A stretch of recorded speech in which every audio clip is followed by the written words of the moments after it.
How much can I get for this phone? Okay, let's give that a try. Could this be the future of selling? I'm trying to sell this phone, iPhone 8, Yeah. right? And let's see. Oh, And price? should just see a price. $530? I'll take that. One man who certainly hopes so is Su-Ray Kwek, co-founder and CEO of online consumer marketplace Carousel. Our mission at Carousel is to inspire every person in the world to start selling and buying. And he's embracing artificial intelligence to do it. We're doing a lot of things around AI. We want to make selling even simpler. So today you can already take a photo, your category will be suggested, your title will be suggested, your price will also be suggested. It's the latest innovation from the 7-year-old Singaporean startup.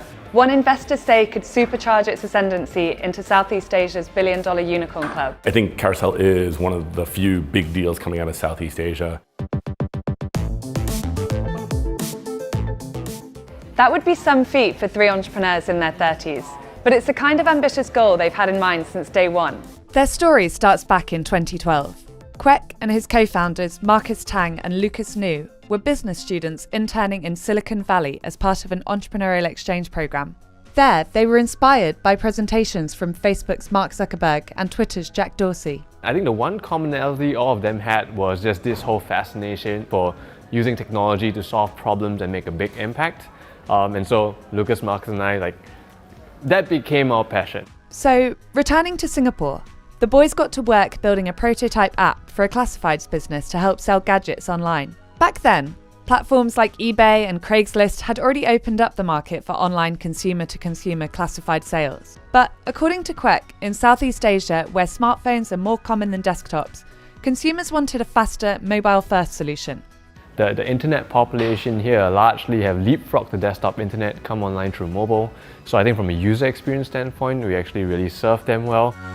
And users seem to agree. Within 3 days of launch in August 2012, the app was ranked second among the top free lifestyle apps in Singapore. But they soon hit a bump in the road. Use of the app stopped growing, and the trio realised they had to pivot to make listing even simpler. I think when we first launched, the first couple of months was actually quite challenging. User growth was pretty flat. So we emailed everyone who signed up. We asked them where did you hear about Carousel? We asked them what they actually liked about Carousel, what they did not like about Carousel.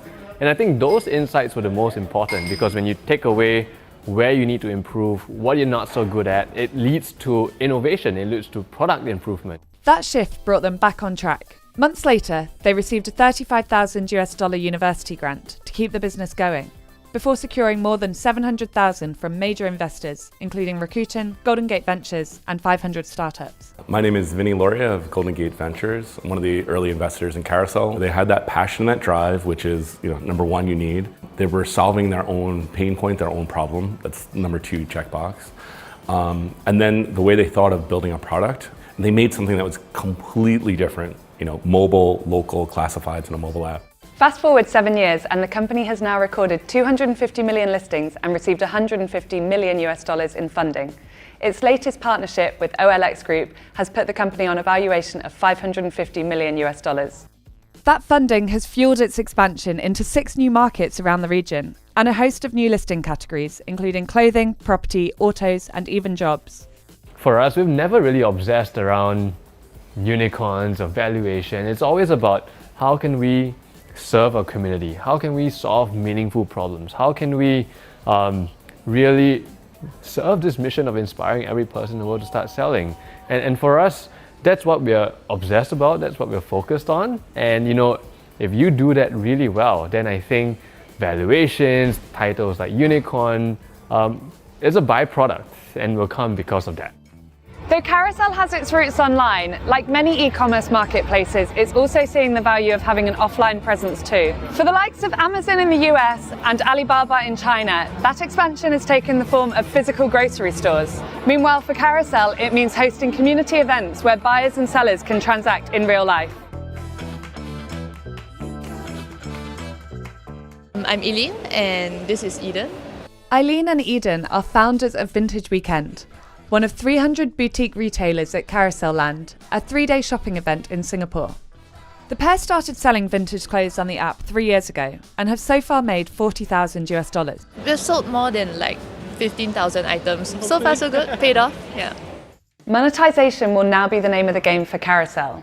which boosted revenues fourfold and cut losses last year. The founders plan to do that via online ads, premium user packages, and subscription services, with a focus on their Singapore and Hong Kong market. It's a very simple business model. It's actually mainly advertising, mainly premium visibility products, and also subscription packages that we sell to car dealers and property agents. Add to that AI developments, managing a team of over 400 and expanding to new markets.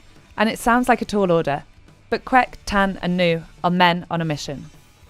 In fact, they even previously turned down an offer of $100 million to offload the business, so determined were they to carve their own path. And according to Quek, they've still some way to go. You've often said you're maybe only 1% done. Yeah. Where do you stand on that now? Surely you're a bit further along. Like I constantly tell the team we're less than 1% done, even today. Our vision is to create this world and lifestyle where secondhand is the first choice. Sometimes that sounds audacious and crazy, but if you think about 5-10 years ago, it was kind of crazy to think you'd hop into someone else's car to get from point A to point B. But today you have Uber and Grab. 5-10 years from now, we want Carousel to be creating this lifestyle where secondhand is the first choice. It just makes so much sense. You save the earth, you save money, you make money, you go on to create possibility for other people. It's just win-win-win all around.